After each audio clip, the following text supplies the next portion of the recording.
Imagine a mother, Sarah, sitting on her living room floor surrounded by scattered toys and a silent kitchen clock ticking. Her 5-year-old Max just had a meltdown over a spilled cup of juice. Sarah feels a familiar mix of frustration and guilt. What if this moment isn't just about juice but about wounds from Sarah's own childhood repeating? Philippa Perry's book starts here, with real parents, real feelings, and no perfect scripts. Let's face it, the first battle is inside you. Perry shows why understanding your past is parenting's secret weapon and how your own baggage shapes today's moments. Sarah grew up with a mother who rarely hugged or praised her. Now when Max screams or acts out, that old voice says, "You're failing." Perry tells us Sarah's pain is sneaking into her parenting, making her quick to anger or withdrawal. Recognizing this loop is the first step to breaking it. Think of your mind like a garden, Perry suggests, not a strict blueprint. Old patterns are like stubborn weeds taking up space unless you notice and tend them. Awareness lets you plant new seeds, patience, curiosity, kindness that grow differently than your past. It's imperfect work but real and alive. When Sarah starts seeing her reactions as echoes of her childhood, she chooses differently. She pauses before snapping, lets Max explore emotions without fear. The payoff? Max feels safer and Sarah feels less trapped, turning parenting from a fight into a freeing chance to rewrite family history. Kids don't just act out for fun. Perry unpacks how behavior is really a language of feeling. If you listen, you learn, miss this, and misreading is guaranteed.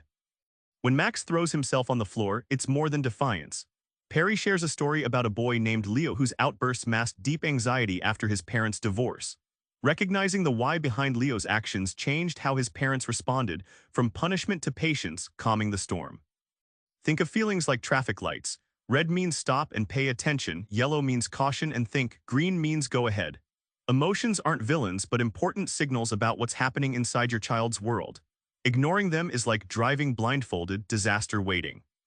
Once Sarah watches Max's tantrum as a message, not a crisis, she shifts from frustration to curiosity. She discovers he's scared about a new baby on the way.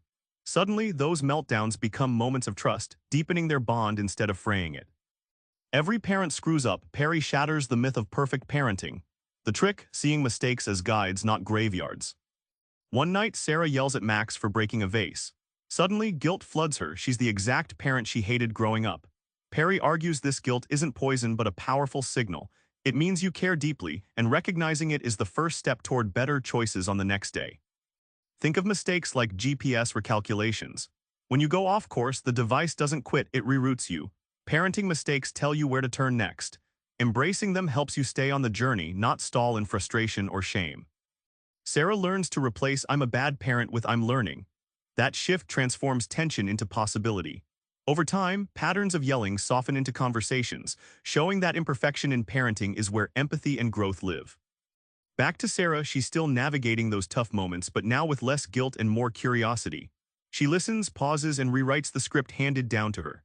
And you, try this. Next time your child acts out, pause and ask not what's wrong but what's felt. That simple moment can start turning meltdowns into connections. Subscribe for more book summaries like this one.